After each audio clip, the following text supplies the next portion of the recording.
Welcome back to The Art of Growth. This is Jim Zartman, and this is the last episode in our series with Sean Cook about finance, as we've been doing a series of podcasts around how context matters, the outside influences in your life, the context that you are in influences how much you're able to do a lot of the inner work. So today we're going to wrap up this series about talking about what can you do right now? What are the steps you can take right now? Where to go from here. And because the class that Sean is teaching with The Art of Growth begins next week, this is the last week to sign up. So go to theartofgrowth.org now, go under classes and events, and sign up for the Making Money Work for You class. It's been really good to do this series and really helpful for a lot of people. So we are honored to be able to provide this content for all of you. So if you happen to just show up, make sure you go back and listen to the first in this series with Sean. Sean Cook is the owner of Advocate Wealth Management, who help people make a plan in order to ultimately achieve your life's purpose so that you can live according to your real priorities. That's the heart of everything he does. And that resonated so deeply with what we are all about here at The Art of Growth that we wanted to have him on. So let's conclude the last in this series with Sean Cook.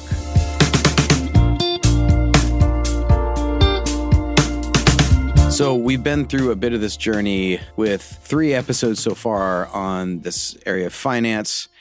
And so today, if someone's going to take the class, we'll go through a little bit about what they would do. But if you're more in a DIY state, like you're not at that point yet, but you want to know some things you could apply right away, things that you could start doing right away that would really improve the situation, we'll go over sort of those 2 things today. So for those who are going to do the class, because this is a podcast, it's for general consumption. It's not specified and tailored to people's lives the way that you can do in a one-on-one or even a class setting, a bit more of that.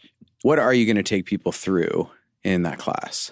Yeah, we're actually going to practice a lot of what we've been talking about through the first couple of podcasts, where you're going to have time to do the work and set out what you want life to look like.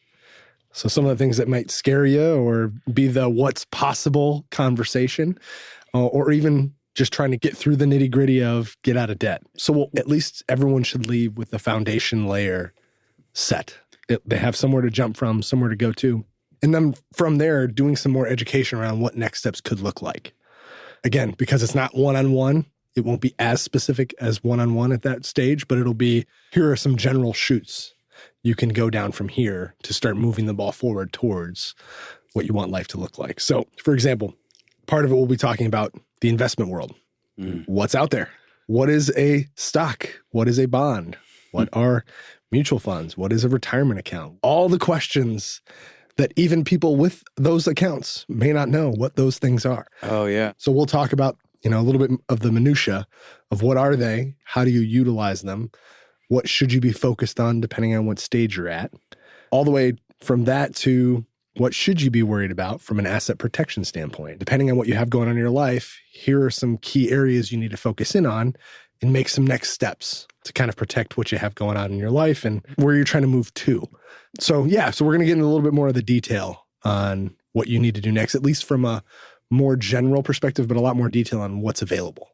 Yeah, so to give people a little context as far as how we're structuring the class, Sean is actually going to sit in here and record some teaching videos tomorrow, and we'll have all of those, and there'll be video teachings outside of the group time, and then interaction and getting a little bit more specific, but also in the shared learning in the actual time that everyone comes together. So we have really found that people learn more in circles than they do rows. Mm-hmm. So just observing a teaching, observing a podcast, even in observing the teaching videos, having that interaction with you, hearing from each other, people always learn a ton from that. So I think structuring it in that way, where there's teaching content and then interaction, coaching content in that class, I think that'll be really good for people to have those 2 different elements going on. 100%, because there might be someone ask a question that you didn't know to ask.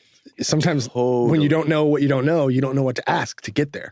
So being around a group of people to kind of push you down a path will at least get you some answers to questions you didn't know you needed. Yeah. And that normalizes we're actually in this together. Yeah. So what are the different components that you're going to do in the class? Yeah. So obviously we're going to have like a foundational class setting the foundation. Then we'll have a class on investing, just general what, how, why, where are we going? Then we'll have a protection class, like how do I protect what I do have? Or make sure that my family is protected in the event of one of these potholes in the road. And then the last one will be from a tax perspective. So what and why, and what am I supposed to do now? Or why am I doing this, right? It comes back to the questions that we keep asking. Why are we doing the things we're doing, and how does this help us get where we're trying to go? But it'll be specific to each of those topics to get us down that path. Yeah. If someone would have said taxes to me a couple years ago, I would have been like, what? But I didn't understand that like everything in this entire world is kind of a game. And the problem is you're playing against people who design the game and understand it. And if you don't have any chance, you have no chance of winning this game. Yeah. It's very complex. And there's a lot of hidden rules, even from people that are accountants, because they're busy doing the work. There may be strategies that, as good as they are at their job, they may not employ all the time. Yeah. So it's just talking through strategies and concepts and kind of what to be on the lookout for, depending on the situation you're in. So again, not tailored necessarily to individual cases, but giving you enough perspective and enough detail that you can be more dangerous in that game. Yeah. So those are just the different components that people will understand. So it does take you all the way from that values perspective all the way to like, hey, actually keep as much as possible for yourself. Okay, so that's really good. For people who are more in the DIY front, what are some things that they could start doing like right away? Yeah, so I think obviously step number one is the foundation and setting your priorities and your goals for your life. And it sounds like a lot of work because it is, but it's totally worth every ounce of energy you put into it.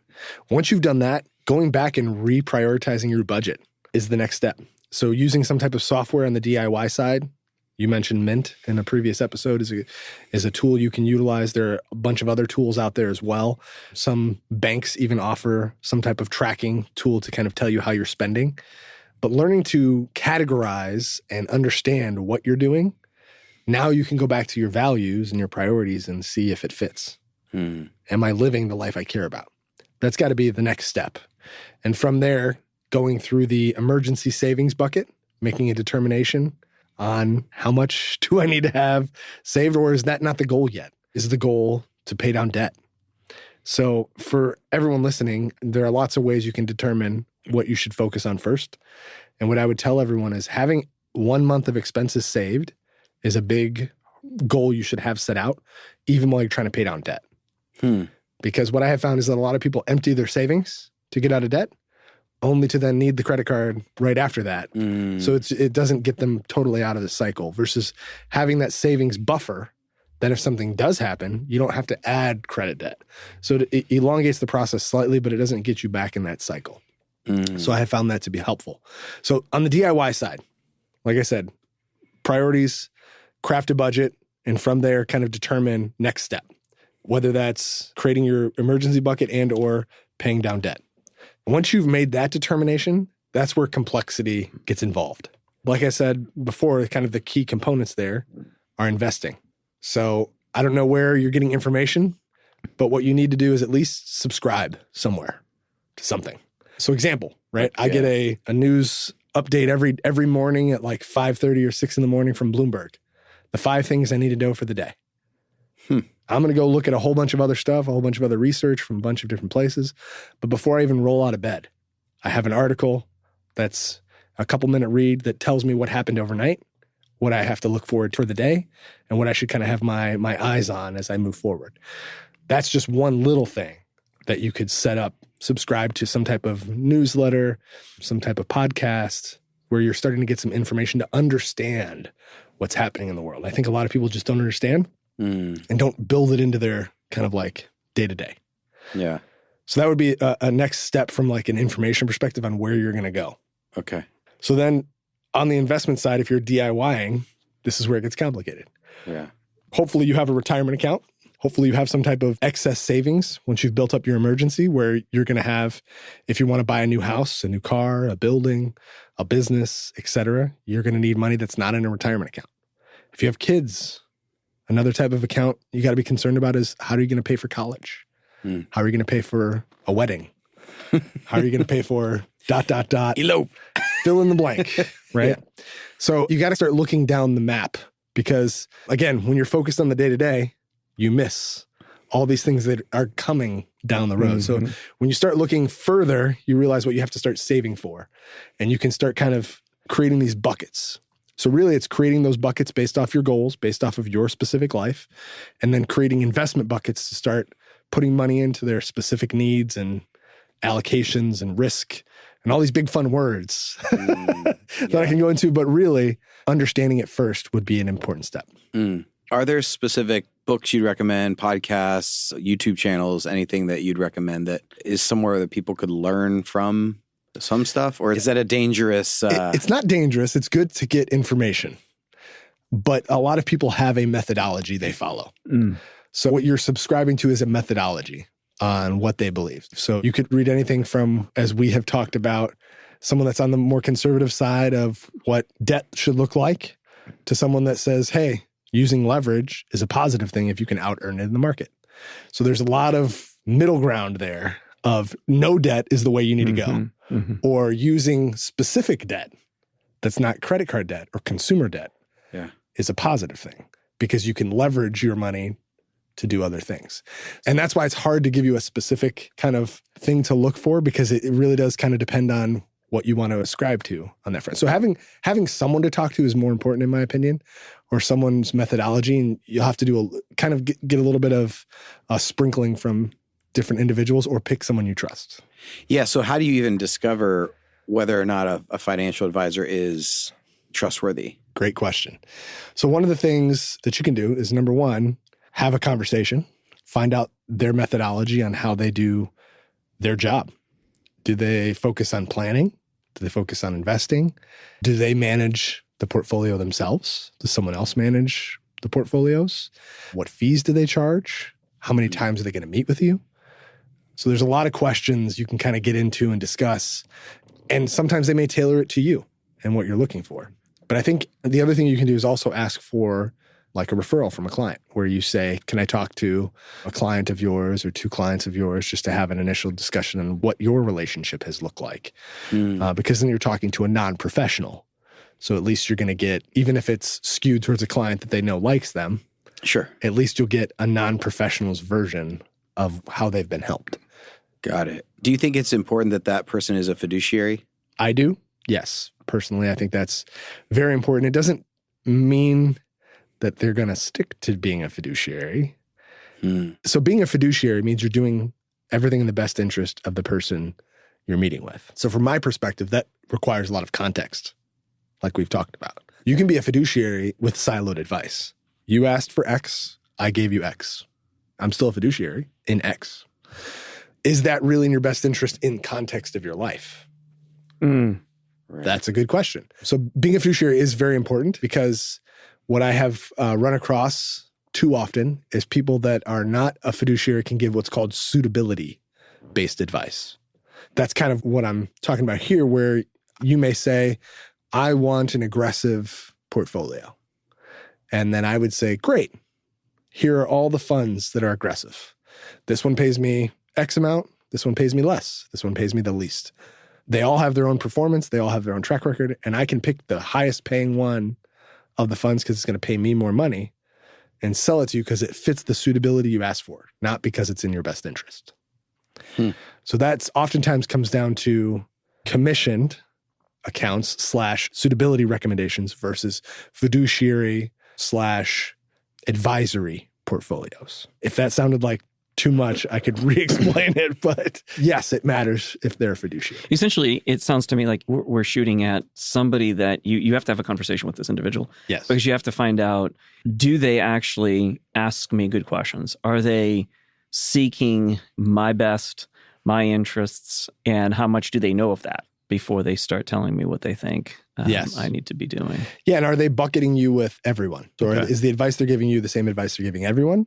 And if so, you just got to be okay with that, whatever that advice is up front. Mm-hmm. So knowing how they work is an important part of your kind of discovery process. Based on everything we've been talking to you about, I would think that if they start giving you advice and you're like, this doesn't line up with my values, that you get out of there. In a heartbeat. Yeah. Yeah. If they're like, no, you shouldn't do that. You shouldn't want that. Just be like, no, I'm out. Yeah, you can't spend money like that. What do you mean I can't? That's what I care about. That's how I'm going to spend money. Yeah. Mm-hmm. Yeah. So 100%, if they're trying to control your situation without leaning on what you care about and what you have told them, then you need to get out of there. Okay. So I would imagine you'd probably have to set your priorities first, make sure you understand them before going in and communicate those and see what response you get. Unless what you're going in with is to create a plan. So when you work with the fiduciary, sometimes you're creating a plan first. What I'm saying is if you have your priorities, this is what I want to do. This is like the purpose stuff. Like this is what I'd like to do. It's great if you have that set. Yeah. Again, oftentimes what I'm doing is helping people set that. But part of the evaluation which is why we have you here. Yeah. It's because you actually care about those things. Correct. Right. Not everyone does. But not Correct. everybody does. So I'm agreeing with you. If that person isn't going to help you down that path, then you need to have that set for yourself first. Yes. Yeah. Got it. Are there any other resources that you would recommend or anything that helps you tune into what's going on in the financial world? Yeah. So I'm following a lot of kind of like what the IRS puts out. I'm following changes from a tax law perspective, what's happening from an economic level. So the Federal Reserve making changes in rates impacts the financial markets. I'm trying to stay up to date with everything that's happening in the financial world in general, and even how people are responding. So when there's an election coming up, is there going to be an emotional response to what's happening? 100%. Right. And that's something people have to prepare for, but not overreact to. As far as other resources, obviously, like I said, kind of subscribing to at least 2 newsletters, doing some digging on kind of like what a financial plan should look like or could look like would be important. If you're not going to have someone help you, there are plenty of resources you can go out there and find. I would tell you that a lot of the free resources I have found aren't helpful walking you through it. Okay. Right. But they're there for you if you have the wherewithal to kind of do the learning on your own. Yeah. On the investment front, you just brought up something that I feel like people really need to get and understand. You said, well, if this is coming up or this is happening, there will be an emotional reaction in the market. And so I have seen this with different people where there's some kind of uncertainty. And because they don't have scope of the market, they bail. So can you explain a little bit about how that works? And like if you are out at the wrong time and people who try to time the markets and things like that. Yeah. Timing the market is dangerous for most people because none of us have crystal balls and can see the future. And I think we were talking about this offline. Yeah. About, if you invested $10,000 in 1980 and stayed invested, that turned into, in the S&P 500, that turned into $697,000 some odd dollars with no other additions. From 1980 to when? Till March 31st, 2020. Okay, to 2020. Okay. 2020. So 40 years. Yeah. 10,000 turned into 697,000. So big returns. Yeah. If you're trying to time the market and you miss just the 5 best days in the market, that got cut into the $400,000 return. And then each 5 days you miss, those numbers kind of exponentially decrease. And you miss those days. So clarify what that means. You miss those days, meaning someone pulled their money out. Yep. And they're hoping to miss the worst days. Okay. Right. So the market starts to go down. And they're saying, I'm going to get out so I miss the worst days in the market. But what they effectively do is also miss the best days. So when you miss the best day, you're missing most of the return. So if you go back and look at 2020, you would actually find a lot of the return came in which months? Very specific months. So if you got out because you were scared and the market started to teeter-totter. COVID hit. A lot of people, like March, we had a pulled huge their money. dump. Yeah. Right? And then the next month, what happened to the markets? They popped. So if you got back in after it popped, you saw it go back down a little bit later in the year, right? It came back up and then went back down a little bit. And then at the end of the year, popped again.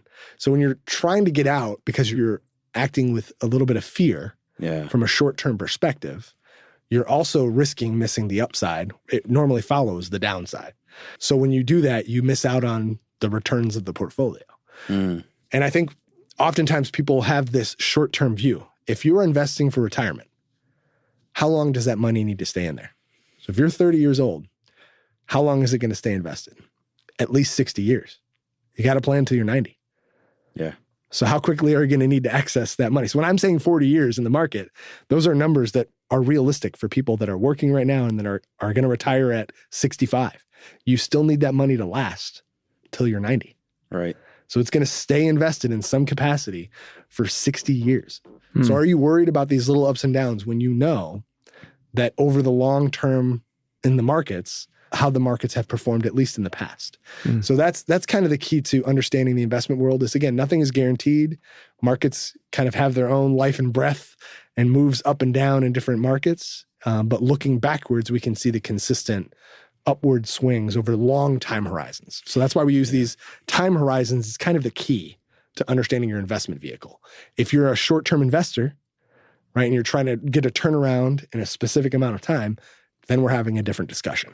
Well, because that is actually very appropriate to talk about right now because of what happened with the GameStop stock, where there was the whole shorting thing, and it made a ton of people come into the market who had not been there before. So it's appropriate to talk about this because somebody investment was telling me that like there's been more money to come in this short period of time than there had been the previous 12 years or something like that. Like, yep. A lot of the money on the sidelines had to like funneled into the market during this timeline. Yeah. Okay. So there is a lot of people who there's a renewed interest in actually getting in the market where they weren't before, because you used to have to come in with like a big chunk of change, or it had to be through your work.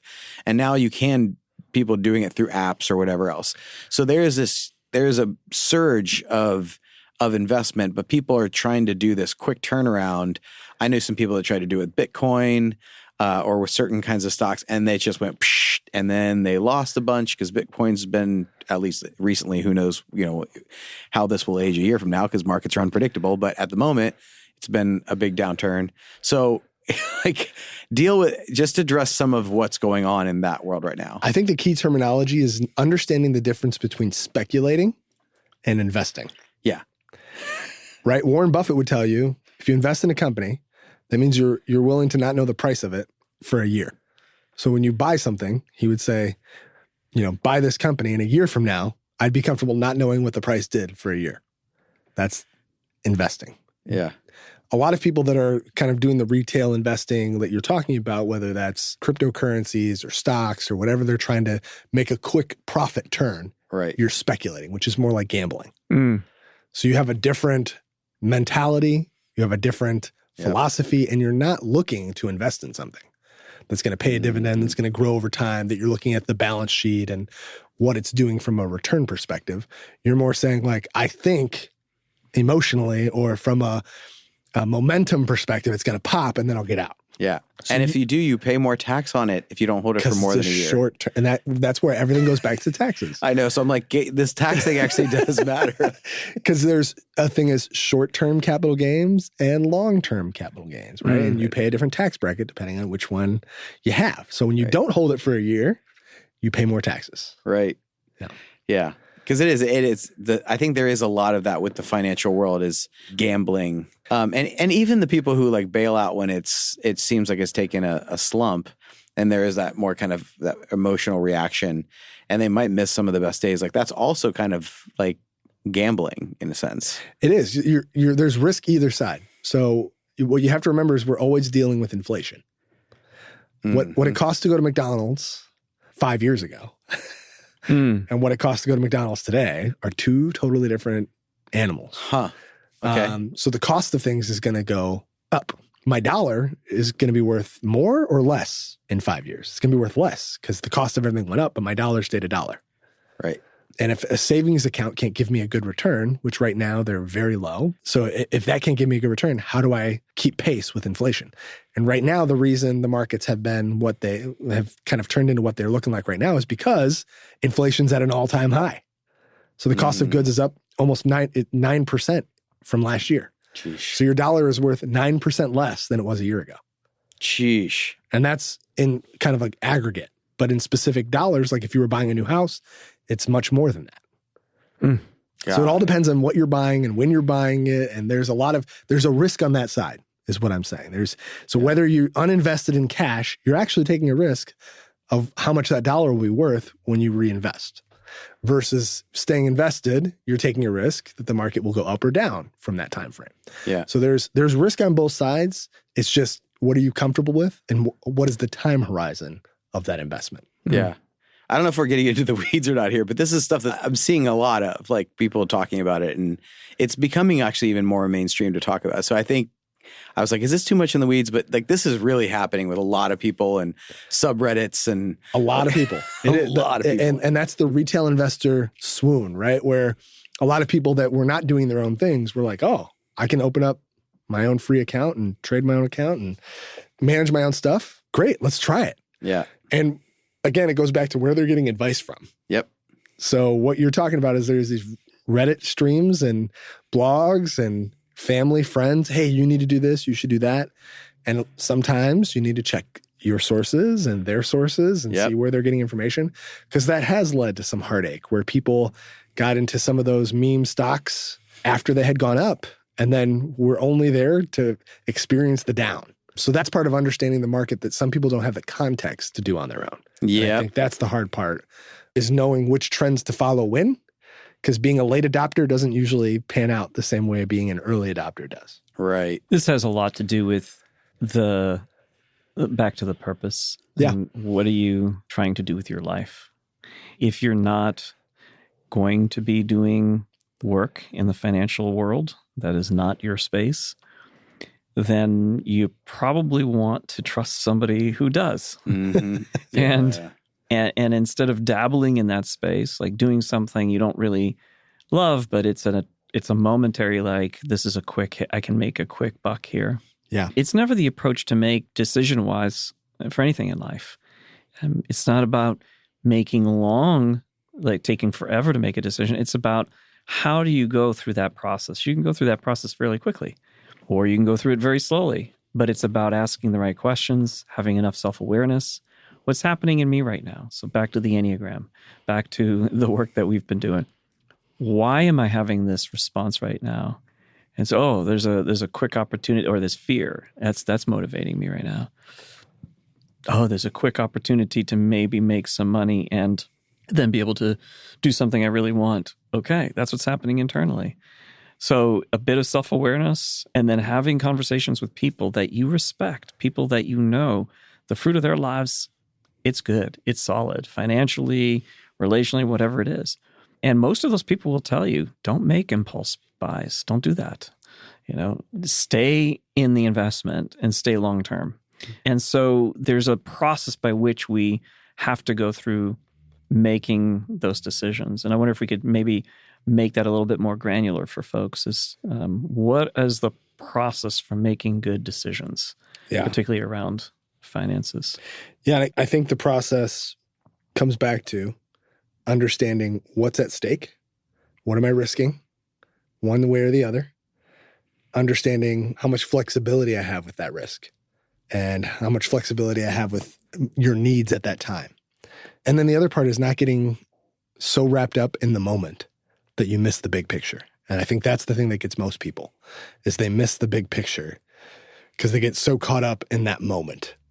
Positively, they feel like they're missing out on something positive, or negatively, they feel like if they don't get out now, they'll never get a chance. So they make a momentary decision without having the bigger picture in mind. And I would definitely be an advocate for having someone give you some advice. Mm-hmm. If you're not someone that's in the financial world, you don't have some background or understanding, a trusted family member, trusted advisor, hire a financial advisor. There's lots of ways to go about doing it. The hard part is knowing who to get advice from if you're just trying to trust a friend or a family member, because we as humans always like to promote our good decisions and kind of hide the bad ones, right? So in conversation, someone may say, oh, I got a 70% return on this. And you're like, oh, wow, I need to listen to their advice. And what they don't tell you is that the other 5 things they did got a negative 70% return. Yeah. Right. So like, someone may seem like they know what they're doing in a thing. It does not mean that all the decisions they're making are good either. Having a professional is a good thing because at least they're held to a fiduciary standard. We are required by law to do a lot of different things that someone in your family is not. We've had to go through training and understand modern portfolio theory and some of those things. So again, not saying people can't do it on their own. You can educate yourself, just like you can to fix your car and go to the doctor. You can educate yourself on all the things.